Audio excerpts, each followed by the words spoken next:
au chapitre Yudbet, au verset Vav. Vayavor Avram ba'aretz. Avram traversa le pays, Ad Mekom Shechem, jusqu'au lieu de Shechem.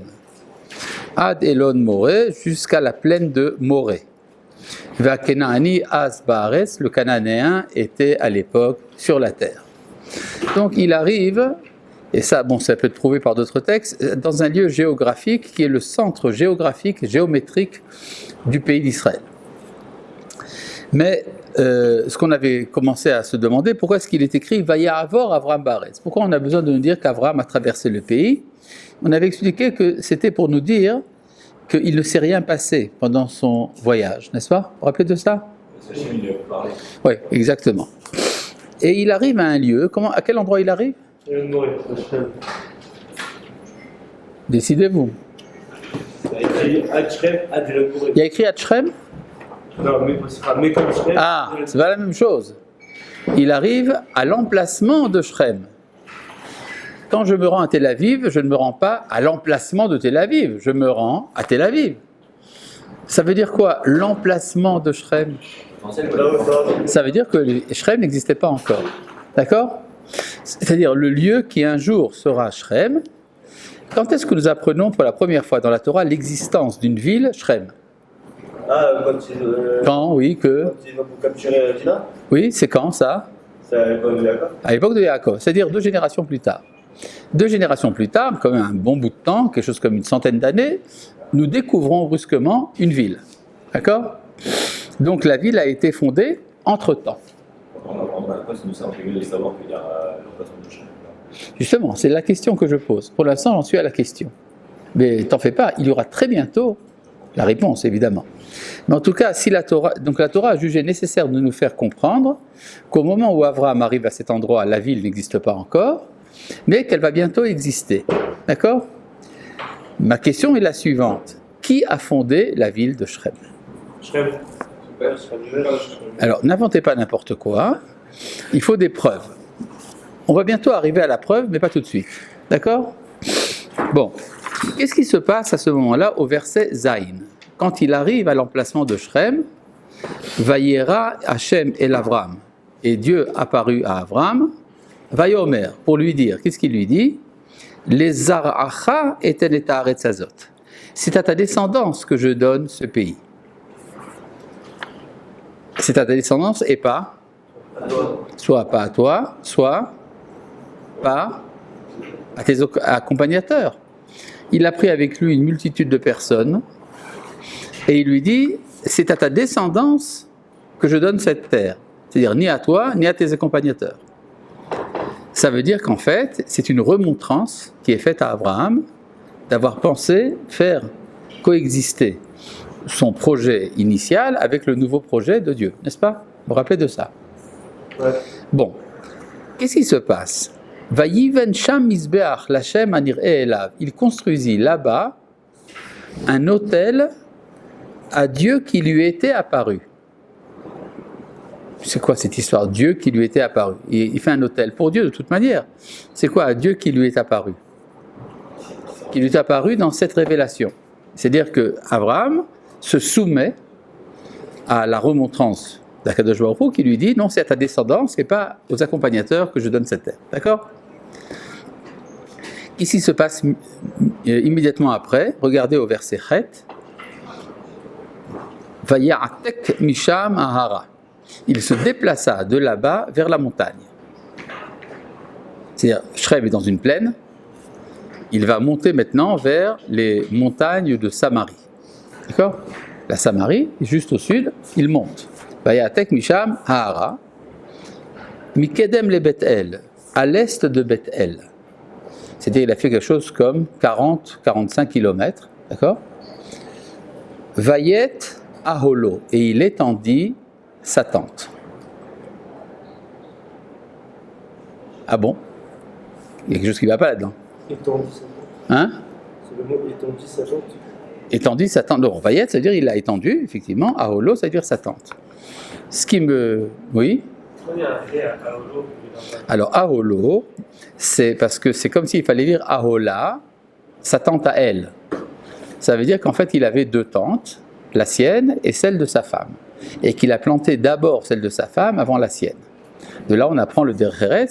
Si vous faites un café, alors vous faites d'abord le café à madame et après à vous-même. D'accord? Mais, donc, Vayet Haolo. Donc, ça veut dire combien de tentes il y a maintenant à côté de Bethel? Deux. Bizarre. Il était avec beaucoup de monde.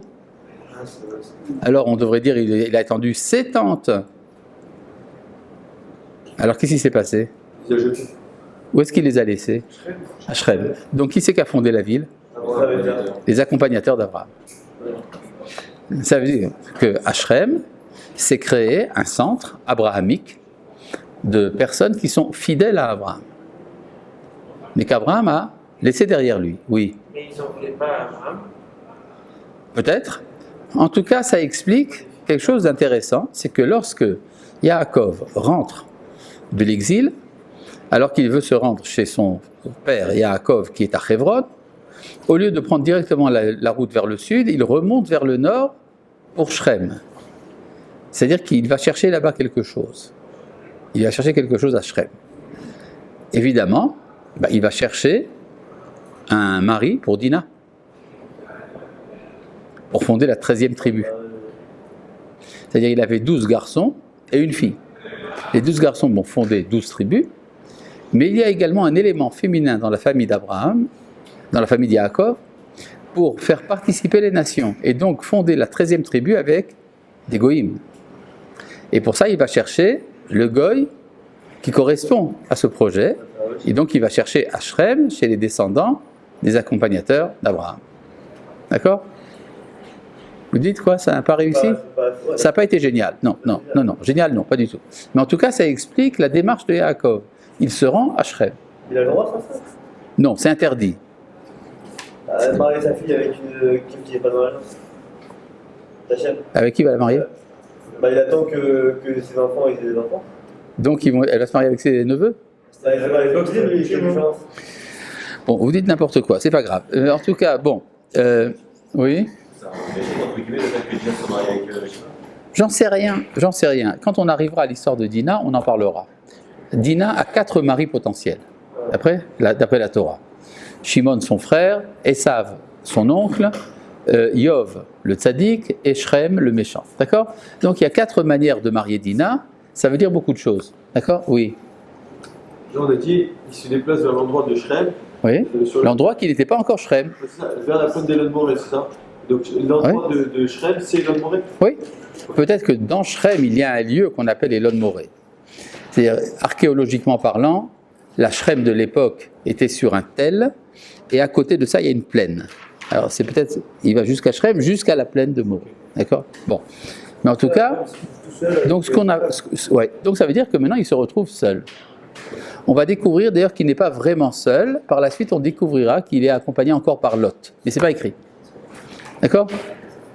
Et ça veut donc dire qu'il y a ici un changement d'optique de la part d'Abraham. Bon. Maintenant, je reviens ici au verset 7. Vayatek misham ahara. Donc c'était important de le savoir. D'accord? Vayatek misham ahara, mikedem le Bethel. Il se déplaça là-bas vers la montagne, à l'est de Bethel. Vayet aholo. Et il étendit sa tente. Bethel miyam. Bethel était à l'ouest. Ve'aï mikedem. Et Aï à l'est. Qu'est-ce qu'il y a? C'est quoi Aï? C'est un endroit qui s'appelle Aï. Oh, c'est même de Yoshua. Oui. Aï, ça veut dire la ruine. Un lieu appelé la ruine. Ah, c'est. Quoi? C'est celui qui est passé après Yericho. La ville où on est passé après. Après Yericho, oui. D'accord? Bon. Donc, il plante sa tente entre Bethel et Aï. Vaïven Sham Mizbeach Lashem, Vaïkra Beshem Hashem. Il construit là-bas un autel pour Dieu et invoqua le nom de Dieu. Qu'est-ce qu'il y a entre Bethel et Aï? Hein? Oui. Non, Shrem il l'a quitté, Shrem est au nord, il va vers le sud et il s'arrête entre Bethel et Aï. Jérusalem entre Bethel et Haï. Jérusalem est au sud de Bethel. Ah, c'est où par rapport à Bethel? Ben, c'est à l'est. C'est ce qu'il y a écrit. Hein? Ça reste dans le Shomron ou c'est pas... C'est dans le Chevron, évidemment. Mais qu'est-ce qu'il y a là-bas? Il y a là-bas une montagne. Une montagne, c'est pas n'importe laquelle, c'est une montagne qu'on appelle Har Baal Hatzor. La montagne de Baal Hatzor. Cette montagne est la plus élevée de Samarie. Maintenant, qu'est-ce qu'on voit de cette montagne? Quand on est sur le sommet de la montagne, quand il fait clair, c'est-à-dire en général après la pluie, quand on ne fait pas de tioul parce qu'il y a de la boue, d'accord? Mais vous pouvez faire confiance au guide qui vous dit, s'il faisait clair aujourd'hui, alors on verrait. N'est-ce pas? C'est toujours comme ça. Parce qu'en général, on fait un tioul quand il fait chaud, donc il y a de la poussière dans l'air, on ne voit pas très bien loin. Mais le guide vous dit, si c'était un temps clair, alors on verrait d'ici telle et telle chose. Qu'est-ce qu'on voit de l'appui la montagne de Baal Hatzor? Ça dépend de quel côté vous vous tournez. À l'ouest, vous voyez la mer Méditerranée. Au nord, on peut voir, par temps clair, le Hermon. À l'est, on voit le désert d'Arabie, au-delà de la Jordanie. Et au sud, on voit le plateau du Negev. C'est-à-dire, c'est un endroit où on voit pratiquement tout Canaan. D'accord? On voit pratiquement tout le pays de Canaan. D'accord? Tout cet endroit-là. Har Baal Hatzor. Hatzor. Het, Tzadik, Vav, Resh. D'accord? Bon, pourquoi c'est important de le savoir? C'est-à-dire que c'est un endroit d'où on voit tout Eretz Israël. Pour l'instant, dans l'étude du texte, ça ne nous donne rien. Mais par la suite, on va comprendre que c'est très important qu'il soit arrivé à cet endroit-là précisément. D'accord? Baruch atah Adonai, Eloheinu, melech haolam she'akol yavdo. Tête. Oui. Comment? On voit quoi au sud? Le plateau du Negev. Verset. Qu'est-ce qu'il y a? Je suis là pour aider. Qu'est-ce qui se passe? Non, le désert, le Negev, je veux savoir c'était quoi à peu près. Le Negev, c'est à peu près la région de Dimona. C'est ça. Dimona. Bon. Verset tête. Le mieux, c'est de vous poser les questions à moi. Ça me dérange moins. Bon. Verset tête. Vaïssa Avraham. Avraham voyagea. Halor venasoa. Allant, voyageant. Hannegba, vers le sud. Où veut-il arriver? À Jérusalem? Alors, c'est ce que semble dire Rashi. Regardez dans Rashi. Sur le verset tête, dans la troisième ligne du Rashi, Vechol Masa'av Anegba. Tous ces voyages vont vers le sud. La Lechet les Daroma chez l'Eretz Israël, parce qu'il veut aller dans le sud d'Eretz Israël. Vehi le Tzad Yerushalayim, qui est du côté de Jérusalem. Et donc, ça veut dire que Abraham veut arriver à Jérusalem. Est-ce qu'il sait qu'est-ce que c'est que Jérusalem? Probablement pas. De plus, quand est-ce qu'il arrive à Jérusalem? Non, vous ne pouvez pas le savoir. Il arrivera 42 ans plus tard. Non, 52 ans plus tard. Oui, Akedat Yitzhak. D'accord? Abraham a 75 ans. Et l'Akedat Yitzhak se passe quand Yitzhak naît à l'âge de 100 ans d'Abraham à 37 ans. Donc 37 plus 25, ça vous donne 52. Donc ça va lui prendre 52 ans pour arriver à Jérusalem. Comment? 37 et 25, ça fait? Ça fait 62. 302? 62. Donc ça va lui... Non? Il dit que ça fait 52. Ça se décide à la majorité, hein, tu sais. C'est 62? Il a raison. Donc voilà, puisqu'il y a un accord général, et que nous sommes dans un pays au régime démocratique, alors nous allons donc adopter l'opinion que c'est 62 ans. Donc ça lui prend énormément de temps pour arriver à Jérusalem. Or la Torah nous dit qu'il est déjà entre Bethel et Haï. C'est 20 km de Jérusalem. Et ça lui prend 62 ans pour y arriver. Il se passe quelque chose. Quoi ? Non, il s'est passé quelque chose. Regardez le verset Yud. L'objectif, c'était quoi? C'était Israël ou Jérusalem? Alors, ce que dit Rashi, il va du côté de Jérusalem. Il parle même du mont Moria. Maintenant, si vous demandiez à Abraham, pourquoi tu vas vers le sud? Je ne pense pas qu'il aurait répondu Jérusalem. Qu'est-ce qu'il va chercher? Qu'est-ce qu'il y a au sud? La mer. La mer? Quelle mer? L'Égypte. Donc il veut arriver en Égypte. Ah, bah oui. Bien sûr qu'il veut arriver en Égypte. Qu'est-ce qu'il fait? C'est quoi son boulot à Abraham? C'est de proclamer l'existence de Dieu. Il fait ça partout. Il fait ça quand il est à Ur-Kasdim, quand il est à Haran, quand il est à Shrem, quand il est entre Bethel et Haï. Il veut continuer vers le lieu le plus important de la civilisation humaine à l'époque, qui est l'Égypte. C'est évident, oui. Oui, mais on vient de dire qu'à l'instant, il a appelé tous ses partisans. Il ne va pas aller rechercher d'autres en Égypte. Alors il y a plusieurs possibilités. Tout d'abord, il n'est pas impossible qu'Abraham se dise, les partisans qui viennent de Mésopotamie, Akadosh Baruch Hu, il ne les veut pas. Peut-être que les Égyptiens, il les veut, premièrement. Deuxièmement, il est possible qu'Abraham n'a pas l'intention d'amener avec lui des gens d'Égypte, mais qu'il veut simplement aller convertir l'Égypte. D'accord? C'est tout à fait possible. C'est-à-dire que c'est vrai que Dieu lui a dit, c'est à ta descendance que je donne cette terre. D'accord? Il a reçu l'information. Ma descendance va recevoir cette terre. Qu'est-ce que je fais maintenant? Maintenant, il va se promener, il va continuer son travail en Égypte. D'accord? Donc c'est ça le projet d'Abraham. Alors, Venasso Anekba, il va donc vers l'Égypte. Oui? On va peut-être chercher aussi une descendance. Une descendance. On ne cherche pas une descendance, on fait une descendance. Chercher quelqu'un avec qui il peut avoir une descendance. Il a sa femme. Elle ne peut pas avoir d'enfant à ce moment-là. Bonne question. Effectivement, on va voir par la suite qu'il a trouvé là-bas une Égyptienne, comme par hasard. Mais enfin, ça c'est beaucoup plus loin. Bon. Mais, oui, elle avait des drôles de yeux, elle était hagard. Bon. Et donc, ce qui se passe, la Hashgacha s'en mêle.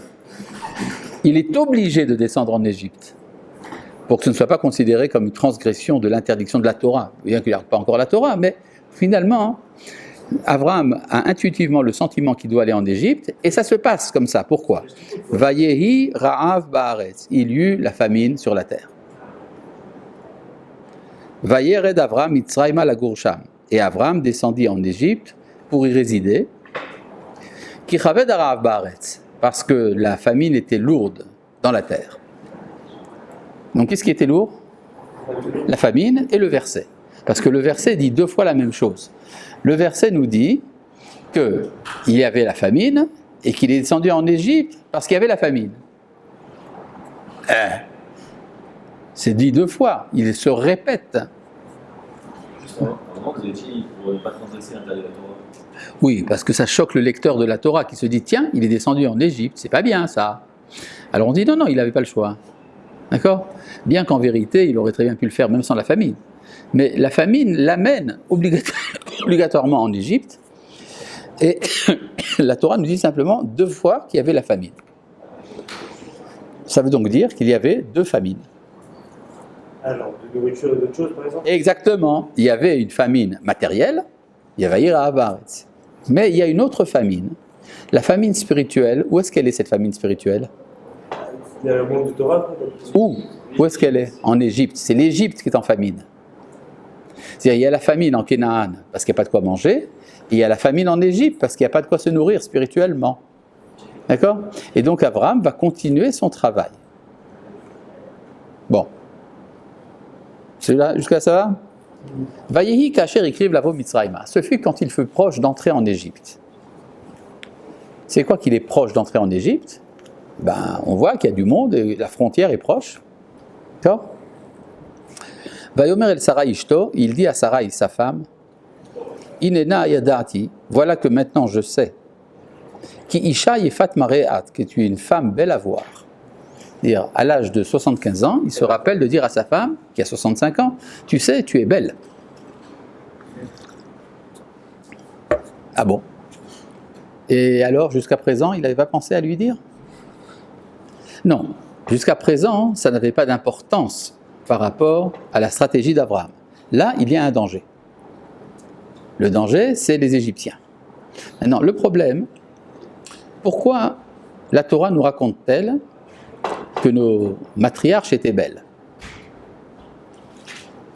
C'est dit de Sarah, de Rivka, de Rachel, c'est dit aussi de Yosef. Bon, ça explique ce qui s'est passé l'épisode avec la femme de Poutifar, mais ça veut dire quoi être belle? Être belle, ça veut dire attirante. Donc, elle attire le monde. Qu'est-ce qui, en Sarah, est attirant? Alors évidemment, il y a sa beauté physique, elle était très belle. Hein?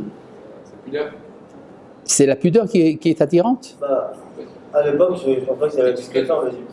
Hein? Je pense qu'en Égypte, à l'époque, ils n'avaient pas l'habitude de ça, donc un truc comme Ils n'avaient pas l'habitude de quoi? la pudeur. J'en sais rien, qui te dit ça. Mais en tout cas, ce qui est clair, c'est que qui est Sarah?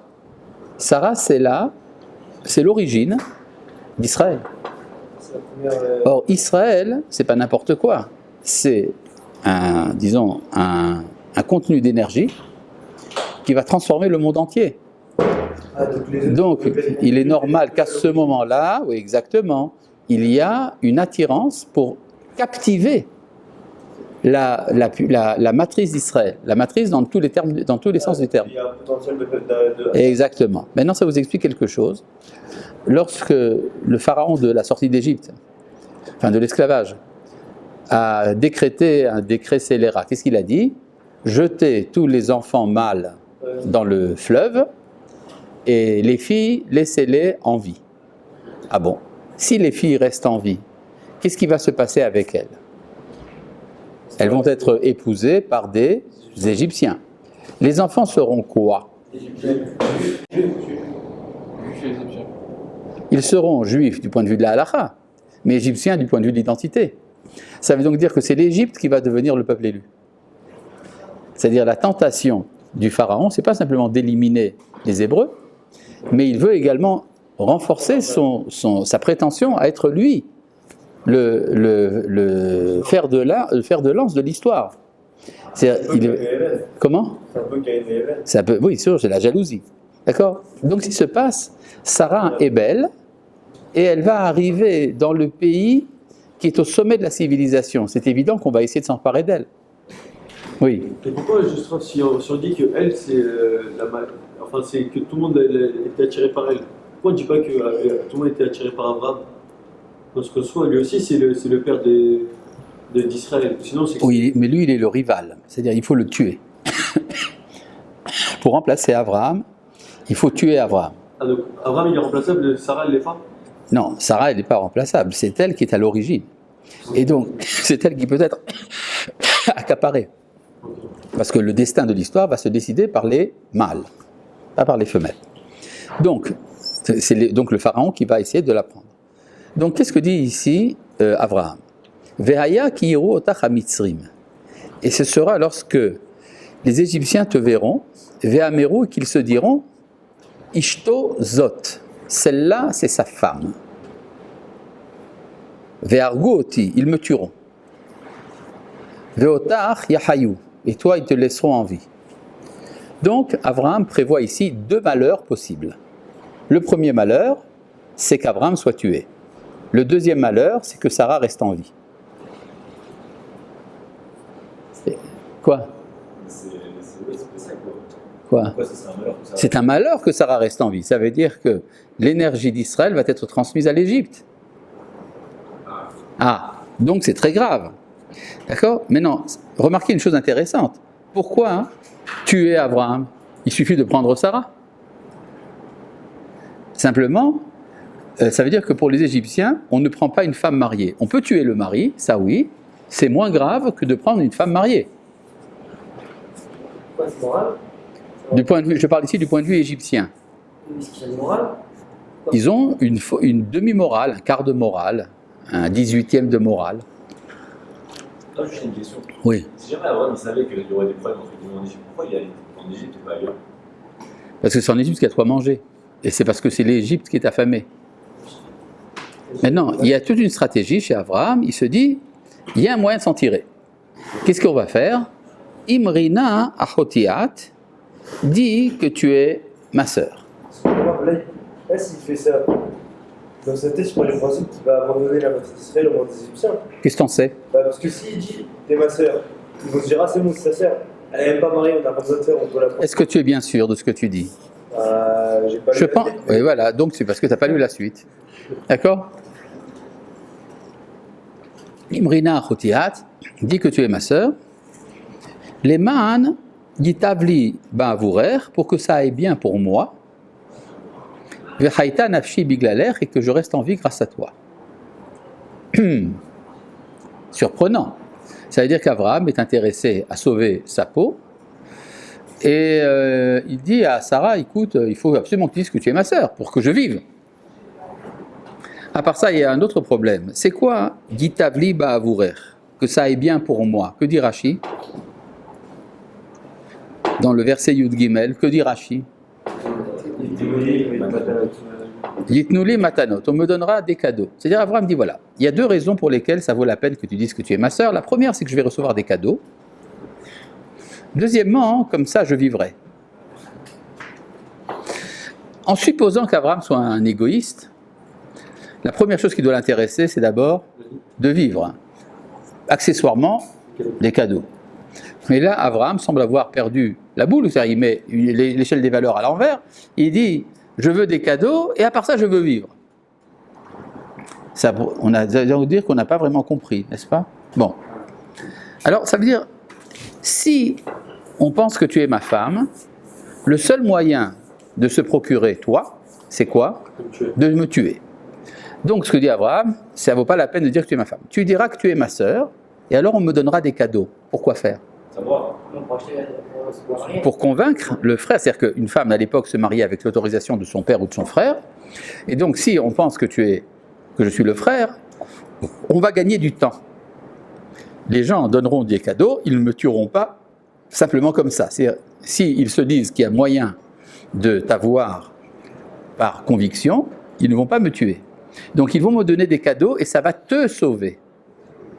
À part ça, ça va me sauver aussi. C'est-à-dire la première préoccupation d'Abraham, c'est pour Sarah, et accessoirement, sa vie à lui. Donc c'est exactement le contraire de ce qu'on a pu lire au début. D'accord? C'est-à-dire qu'Abraham pense qu'il va recevoir des cadeaux. Maintenant, ça veut dire quoi? Ça veut dire que quelqu'un va se dire bonjour, cher Abraham, voilà, je t'ai amené un cadeau. Quoi? Ah, ben une obélisque. Ah oui? Mais ça de côté. Et d'ailleurs, ta sœur, elle est belle, hein, tu sais. Ah oui. Et puis après, le lendemain, arrive un autre. Et voilà, je t'ai amené un sphinx. Un sphinx, wow, il est pas mal. Mais tu sais, hier, il y en a un autre qui a amené une obélisque. Hein. Enfin bon, mets ça ici de côté. Bon, on va réfléchir. D'accord? Et puis après, arrive un sarcophage. Enfin, des trucs, quoi. Donc, Abraham fait traîner des choses en longueur. Et c'est comme ça qu'il va se sauver, lui et sa femme. D'accord? C'est ça la stratégie proposée par Abraham. Oui. Il y a seulement un problème. Il va falloir devoir faire quelque chose, quoi. Il y a surtout qu'il y a Pharaon qui a... Alors, une seconde. Il y a un seul personnage en Égypte qui n'a pas besoin de l'autorisation du frère pour épouser une femme. C'est le pharaon. C'est pas difficile de ne pas rencontrer le pharaon. Combien il y a de pharaons en Égypte? Il y en a un seul. Alors, il suffit de ne pas rencontrer le pharaon. C'est grand l'Égypte. Comment? En plus, ouais, à l'époque... C'était grand l'Égypte, évidemment. Alors il s'est passé quelque chose. Regardez. Vaïkevo Avram Mitzrayma, ce fut lorsqu'Avram entra en Égypte. Vaïrou à Mitzrim et Sarai. Et les Égyptiens ont vu Sarah. N'est-ce pas? Ça prouve que ça sert absolument à rien que vous ayez des livres devant les yeux.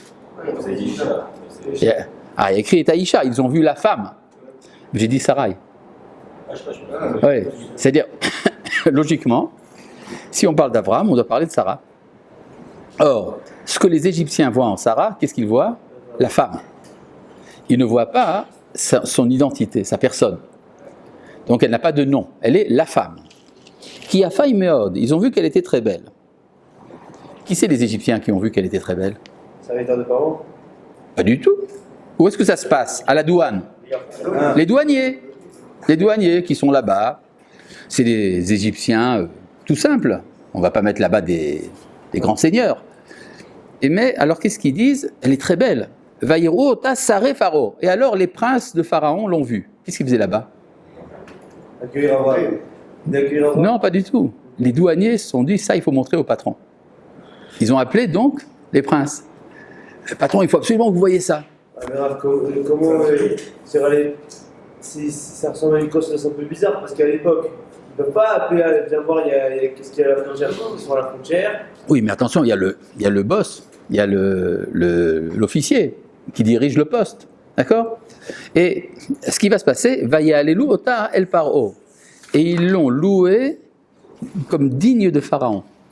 Ils se sont dit, celle-là, ça c'est que pour le Pharaon. Patuka Haïcha bet paro. Et donc elle a été prise dans la maison du Pharaon. C'est-à-dire qu'il s'est passé un enchaînement de choses qu'Abraham n'avait pas prévu. C'est qu'elle est tellement belle que ça va immédiatement arriver chez le Pharaon. Oui. Mais c'est pas parce que c'est la mère d'Israël. Elle n'est pas perçue en tant que mère d'Israël, mais seulement en tant qu'une femme qui est belle. Oui, mais on comprend que cette beauté cache en fait quelque chose. Ah, donc il suspecte. Ils ne savent même pas qu'est-ce qui l'émeut. D'accord? Okay. Allez, regardez verset Tetzaïn, où les Avram hétiv ba'avura, et il a donné des bonnes choses à Avram en sa faveur. C'est-à-dire, quand il dit Yitavli ba'avurer, je recevrai des cadeaux, effectivement, c'est prouvé par ce verset. Le Pharaon donne des cadeaux à Avram. C'est-à-dire, c'est vrai qu'il n'a pas besoin de son autorisation, mais il va quand même à son beau-frère offrir des cadeaux. Il ne lui a pas donné une obélisque, il lui a donné 2 obélisques et 3 sphinx et 2 pyramides. D'accord? Bon. Vaïlo, et alors qu'est-ce qu'il a reçu, Abraham? Ici, il y a la liste de ce qu'il reçoit. Son ou vakar vachamorim, des ovins, des bovins et des ânes. Va vadim ou shfachot, des esclaves et des servantes. Va atonot et des ânesses. Ugmalim et des chameaux. Moi, j'aurais pas fait la liste comme ça. Genre les animaux d'un côté et les... Alors, non, c'est-à-dire ce qui fait la différence, ce qui est important, c'est pas si c'est un homme ou un animal pour eux, si c'est masculin ou féminin. Regarde ce qu'il dit. Chamorim, c'est des ânes. Avadim, des esclaves. Tous les deux sont mâles. Shfachot, c'est féminin. Atonot, les ânesses, c'est féminin. Donc, pour l'Égyptien, la personnalité n'a aucune importance. Ce qui est important, quelle est la force qu'il y a là? Est-ce que c'est une force masculine ou une force féminine? Les gmalim, c'est pour voyager. C'est en dehors, c'est pas pour le service permanent. Donc pour les Égyptiens, un âne fait plus de force qu'une servante. Disons comme ça, c'est plus intéressant parce que c'est plus fort. Un âne, c'est plus fort qu'une servante. Ouais. D'accord? C'est-à-dire que dans le mode de pensée égyptien, on l'avait déjà vu quand ils ont vu la femme, eh bien, ils ne voient que la femme. Quand ils voient des animaux ou des hommes, ils voient la force. D'accord? C'est ça qu'ils voient. Donc, c'est ce qui s'est passé. Maintenant, avant de continuer, revenons un peu en arrière au verset Yud Gimel. D'accord? Qu'est-ce qu'il y a? Oui, verset Yud Gimel. Imrina Achotiat. Nous avons traduit approximativement avant, nous avons dit, dis donc que tu es ma femme, n'est-ce pas? Que tu es ma sœur, oui. Dis donc que tu es ma sœur, c'est vrai. Mais il y a ici un mot qui n'existe pas en hébreu que j'ai ajouté en français. C'est le mot que. Que. En hébreu, on devrait dire Imrina, chez Achotiat, qui Achotiat, Asher Achotiat. Il y a ici un mot qui manque. C'est comme s'il lui disait, dis donc, tu es ma sœur. C'est-à-dire, c'est Sarah qui doit dire, tu es ma sœur. À qui elle doit dire, tu es ma sœur? À la première égyptienne qu'elle rencontre? À Agar. Hein? Au douanier. Le douanier, tu es ma sœur? On va mal le prendre. Et Lot? Quoi l'autre? L'autre, c'est pas sa sœur. À Agar. Ah, c'est qui dit où l'autre dans tout ça là? Hein? Ça va être là l'autre. Et alors? Et Pour l'instant, on n'en parle pas. Je pense qu'elle dit ça à Agar. Agar? À la fille de parents. tu es ma sœur. Peut-être qu'elle doit lui dire ça, mais elle n'est pas encore au courant qu'il va voir là-bas la fille du pharaon. Hein? Quelqu'un avec eux. Non. À la première parent. Non, c'est très simple. C'est en fait un code. Abraham donne une explication secrète à Sarah pour lui expliquer ce qu'ils viennent faire en Égypte. La vraie raison pour laquelle ils viennent en Égypte. Et le mot de code, c'est Achotiat, tu es ma sœur. Cette expression Achotiat apparaît en tout et pour tout dans toute la Bible 2 fois seulement. La première, c'est où? C'est là, oui. Et la deuxième? Non.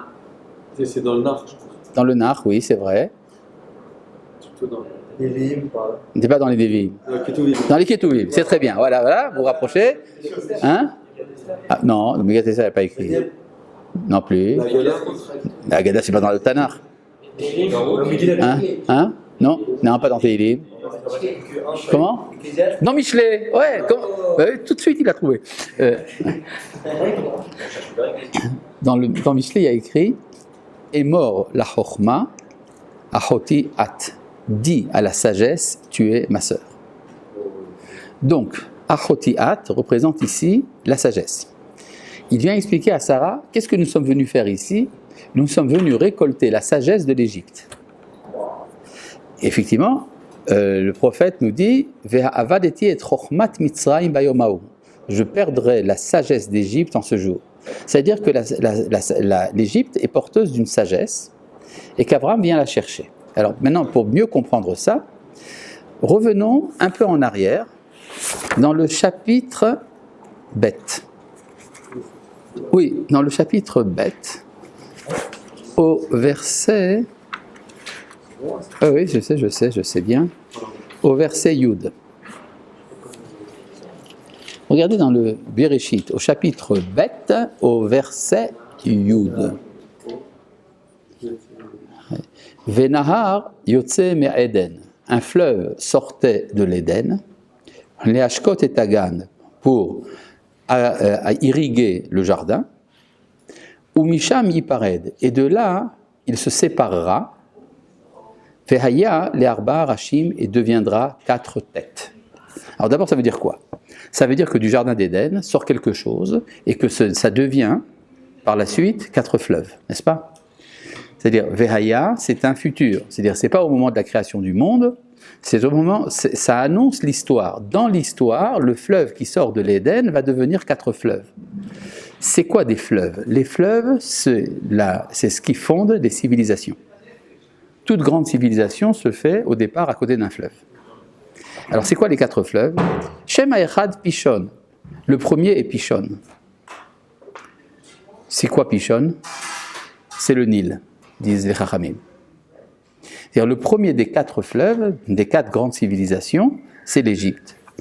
Et ça correspond à 4 midot différentes que disent les kabbalistes, Chokhma, Bina, Tiferet et Malchut. Comment? Et là, c'est la Chokhma. Donc, ce que dit, en fait, ça veut dire que dans l'histoire, il y a eu un éclatement de l'unité. L'unité dans le Éden, c'est un fleuve. Dans l'histoire, c'est devenu 4 fleuves. Il y a un éclatement, une dispersion des valeurs. La valeur qui est tombée en Égypte, c'est, dans le Pishon, c'est la Chokhma. C'est-à-dire, c'est le fleuve du Gan Eden qu'Abraham vient chercher. Exactement. Donc, c'est ce qu'il dit.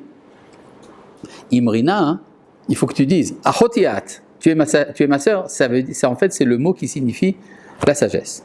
Et donc, Abraham dit, voilà, c'est la raison pour laquelle on est là. Comment est-ce qu'on va récolter ça? Sous forme de cadeaux. Les cadeaux que vous nous donnez, les Égyptiens, sont porteurs de la sagesse de l'Égypte. D'accord? Vous allez aller dans un musée, dans les antiquités égyptiennes, vous le voyez tout de suite. Que les découvertes qui ont été faites dans l'archéologie de l'Égypte, eh bien, c'est tout ce qui est, ça porte des valeurs énormes d'ailleurs. D'accord? C'est-à-dire, d'ailleurs, à quoi il a servi l'or qui est sorti d'Égypte? Hein? Au Vaudor ou au Mishkan? Décidez-vous. Et le Vaudor, alors, comment ils l'ont fait? avec les bijoux des femmes. Avec l'or aussi. C'est-à-dire, l'or qui sort d'Égypte est porteur de 2 sortes de valeurs, des valeurs positives et des négatives. Donc, il faut faire un tri. Le tri de ces valeurs se fait dans le campement des enfants d'Israël. D'accord? Une partie va au Vaudor, une partie est récupérée pour amener la Shrina sur terre. Donc, c'est pas n'importe quoi, l'or de l'Égypte. Verset Yudzaï. Vaïnaga Hashem et Paro, Negaim Gedolim Ve'et Beto. Et Dieu amena des plaies sur Pharaon, des plaies grandes, ainsi que pour sa maison, Aldevar Sarai et Chet Avram, à cause de Sarai, femme d'Avram. Et à cause de Sarai, pas simplement à cause de la femme d'Avram. Ça, oui. Juste ça, on dit qu'avant il allait chercher la sagesse en Égypte, c'est vrai, il allait la prendre et l'enlever entre guillemets. Oui. Ou il peut juste la soigner. Non, il va la prendre pour la réunir à toutes les valeurs de toutes les nations. Alors il avait déjà récupéré. Il avait fait déjà un certain travail à Haran. D'accord? Maintenant, il continue par l'Égypte. Vaïkra, verset Yutret. Vaïkra Pharaon le Avram. Pharaon appela Avram. Vayomer mazot asitali. Qu'est-ce que c'est que tu m'as fait là? Lama lo igat tali ki ishtechai. Pourquoi tu ne m'as pas dit que c'était ta femme? Lama amarta achoti. Pourquoi tu as dit c'est ma sœur? Vaïkar otali leisha. Je l'ai pris pour moi comme femme. Qu'est-ce que répond Avram? Il ne répond rien. Simplement. Pourquoi il ne répond rien? Parce que c'est évident. Ça ne mérite pas de réponse. Ve'ata ine ishtecha karvaler. Et présentement, prends ta femme et va-t'en. Vaïtsav ala paro anashim. Pharaon ordonna d'amener avec lui des hommes.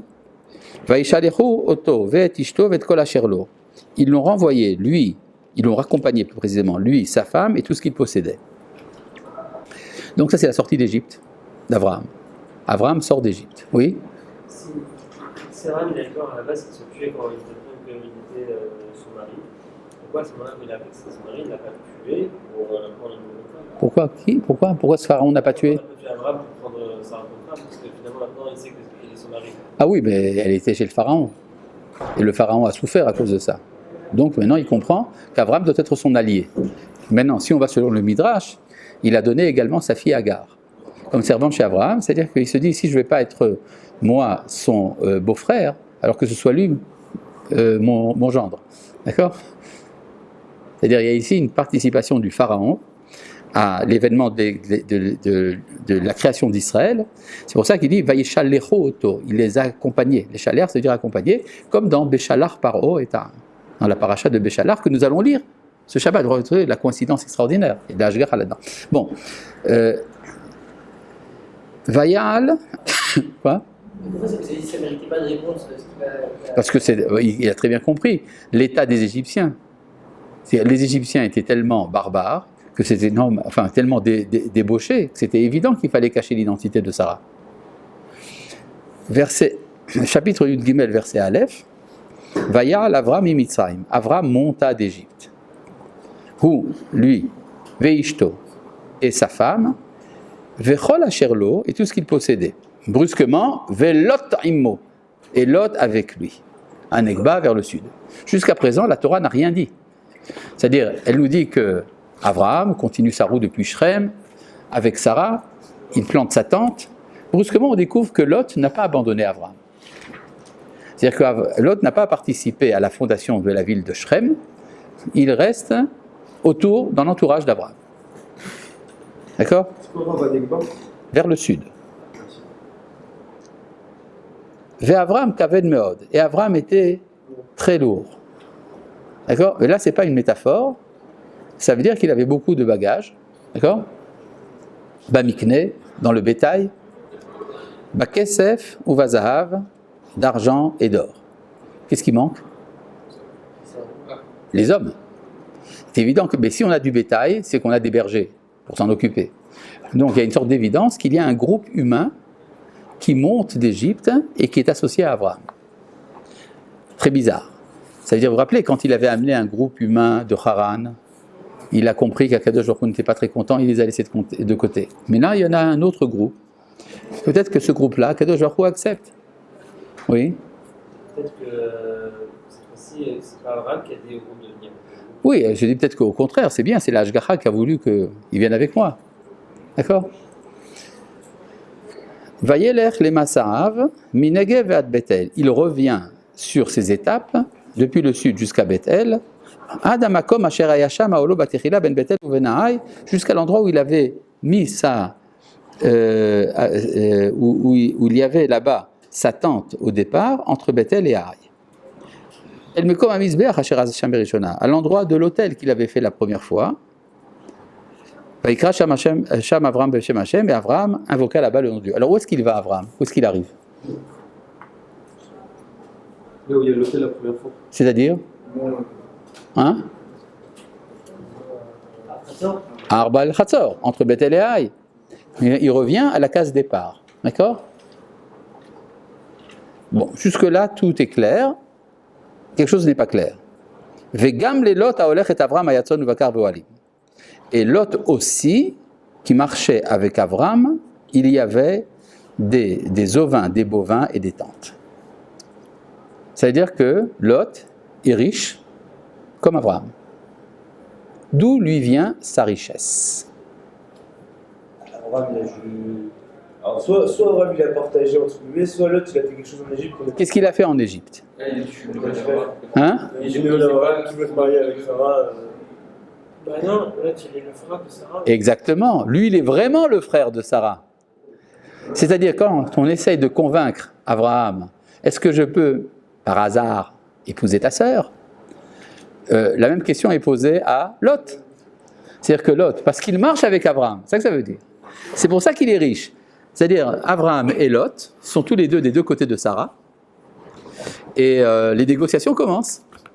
Alors, il y en a un qui amène donc une pyramide à Abraham et une pyramide à Lot.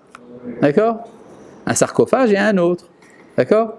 C'est-à-dire, en fait, c'est doublé. Donc, il est normal que Lot soit aussi riche qu'Abraham.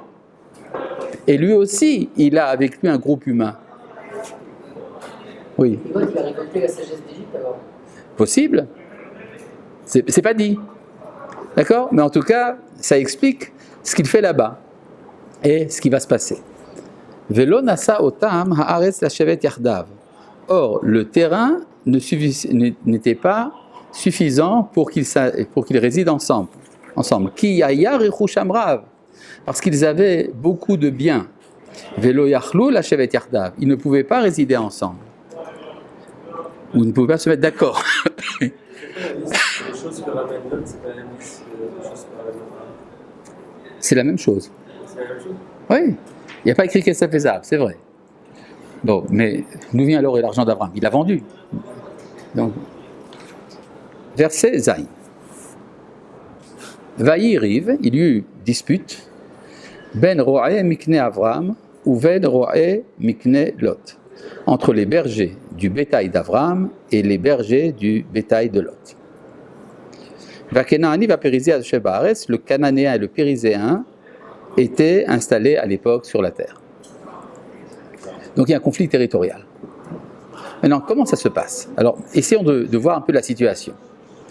Vous avez ici deux populations qui sont liées par des liens de famille, qui toutes les deux ont la foi dans le Dieu d'Abraham et qui revendiquent le même territoire.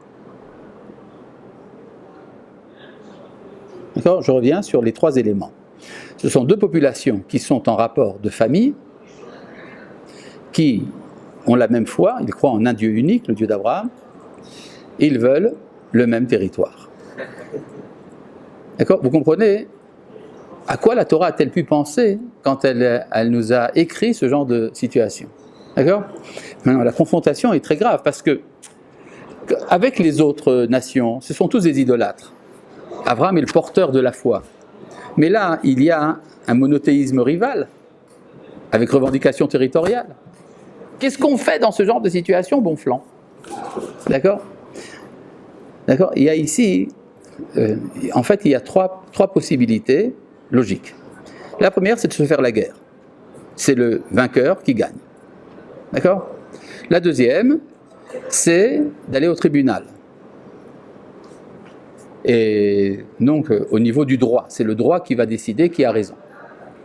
La troisième possibilité, c'est de faire un compromis territorial. Tu prends la moitié, moi je prends l'autre moitié, on ne se dispute pas. D'accord? Et là, il va falloir qu'on découvre qu'est-ce qu'Abraham veut faire, qu'est-ce qu'Akadosh Baruch Hu veut qui se passe. Ça va être assez compliqué. D'accord? Oui? Ah, ça veut dire qu'il y a un débat autour de la possession de Canaan. C'est-à-dire, d'après Rashi nous dit que les bergers d'Abraham ne broutait pas chez les Cananéens, parce que la terre n'était pas encore donnée à Abraham. Et les bergers de Lot broutaient chez les Cananéens pour deux raisons. D'abord parce qu'ils disaient ça a été promis à Abraham, et à part ça, comme Abraham n'a pas d'héritier, c'est nous les héritiers. D'accord? Donc il y a un rapport, il y a ici un problème de conflit territorial. Oui. Moi, je comprends que le débat de Dieu, il a clairement dit à Abraham, ta descendance, elle irait pas du. Oui, mais le problème c'est qu'il n'a pas de descendance. Oui, donc le débat de la Bible, c'est ni à Abraham ni à l'autre. Attends une seconde. À qui il donne la terre? Descendant d'Abraham. Mais pas? Et pas à Abraham. Pas à Abraham. Pas à Jean-Pierre, donc, à l'autre. donc, mais pas non plus à Abraham. Ouais. Donc Abraham, en fait, n'est pas vraiment le propriétaire de la terre. Comme l'autre. Ni Lot. Donc ils se disputent tous les deux pour un truc Qui n'existe pas encore, d'accord. C'est ça? Oui? D'accord. Oui? Oui. Bon.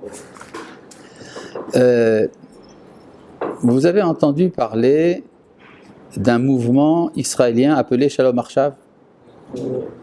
La paix maintenant? La paix maintenant. En fait, c'est une copie d'un mouvement américain, Peace Now, qui a été fondé lors de la guerre du Vietnam aux États-Unis. Et, disons, l'expression a été reprise par le mouvement israélien Shalom Arshav. Un des chefs de ce mouvement, aujourd'hui il n'est plus de ce monde, c'était un certain Louba Eliav. Louba Eliav. Non, Louba Eliav est un des pères fondateurs du Parti travailliste en Israël. Un jour, il arrive à la tête d'une manifestation face au quartier juif de Hebron, avec des manifestants du mouvement Shalom Arshav. Et en montrant du doigt les maisons des Juifs qui habitent à Hebron, il dit la chose suivante. Ils se prétendent les continuateurs d'Abraham. Mais Abraham a dit à Lot, séparons-nous pour ne pas nous disputer. Donc ils vont contre l'enseignement d'Abraham. Argument intéressant, n'est-ce pas? Il est fort. Oui. D'accord, d'accord. C'est ça qu'il faut mettre sur table. D'accord? On va voir ce que dit la Torah de ça. D'abord, comment est-ce qu'on dit une dispute en hébreu? Riv, n'est-ce pas? Comment vous savez ça? Regarde dans le verset Zayin, Vayehi Riv. Il y a eu une dispute. Mais, qu'est-ce que dit Abraham à Lot? Vayomer Abraham el Lot, Abraham dit à Lot, Anati miriva, Beni ou Benera, qu'il n'y ait pas de dispute entre toi et moi, mais il n'emploie pas le mot riv, il emploie le mot miriva, n'est-ce pas? Hein? Comme la voiture. Quoi? C'est une marque de voiture. Il y a une marque de voiture, Meriva? C'est une blague. Non. T'es sûr? Je pensais qu'en fait, il voulait mérivauder. Mais en tout cas, oui. Ah, c'est pas du tout la même chose. Il y a une différence énorme entre rive et mériva. Ce sont deux formes de conflit tout à fait différentes. Rive, on voit cette expression employée dans la Torah à chaque fois qu'il est question d'un tribunal. C'est-à-dire, par exemple, Ve'amedu shene ha'anashim asher lahem ariv lifnei Hashem. Les deux hommes qui sont l'objet du litige se tiendront devant Dieu, c'est-à-dire devant le juge. Donc le mot employé par la Torah pour parler d'un tribunal, c'est riv. C'est un litige qui se règle au tribunal. Maintenant, meriva, c'est une dispute qui se règle à l'amiable en dehors du tribunal, par un compromis. Alors que donc la Torah témoigne que c'était un riv, Abraham fait comme si c'était une meriva. Hein? Oui, et ça va avoir des conséquences, parce qu'il va proposer un compromis. Maintenant, pour bien comprendre ça, regardez une petite seconde dans le chapitre Yudret au verset Yudret. Chapitre Yudret au verset Yudret.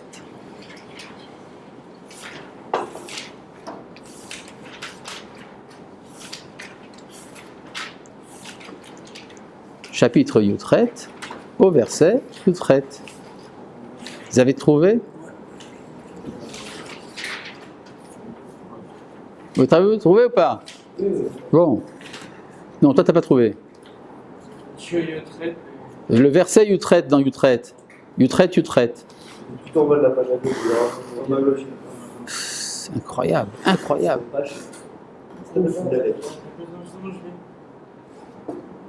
Ah, t'as trouvé? Ouf. Ve'Avraham hayo yeh legoy gadol ve'atzum. Or, Abraham deviendra une nation grande et puissante. Ve'divrichubo kol goyei haaretz, et par lui seront bénies toutes les nations de la terre, qui est da'ativ, parce que je l'ai connu, c'est Dieu qui parle. Leman asher yetzaveh et banav et beto acharav, afin qu'il enseigne à ses enfants et à sa maison après lui. Ve'shameru derech Hashem, d'observer le chemin de Dieu. La sot tzedaka ou mishpat, qui est de faire la charité et la justice. La charité et la justice, c'est incompatible. Soit on fait la charité, soit on fait la justice. L'objet d'Abraham, c'est de faire l'unité entre les deux. Maintenant, quelle est la tendance naturelle d'Abraham? La charité ou la justice? La charité. Donc qu'est-ce qu'il doit faire? La justice. Son épreuve, c'est ça. Est-ce qu'il sera capable de faire la justice? Or, il va se révéler comme choisissant la tzedaka, la charité.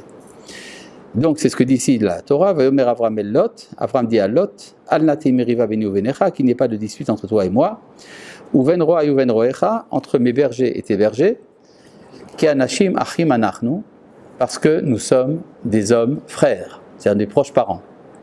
Ce qui veut donc dire que nous allons nous assassiner. C'est-à-dire s'il y a rivalité entre frères, ça finit par un assassinat. Donc pour éviter ça, il faut vraiment faire quelque chose. Qu'est-ce qu'on va faire? On va se partager le pays en deux. D'accord? Comment il va le faire? Nous verrons tout ça la prochaine fois. Shalom.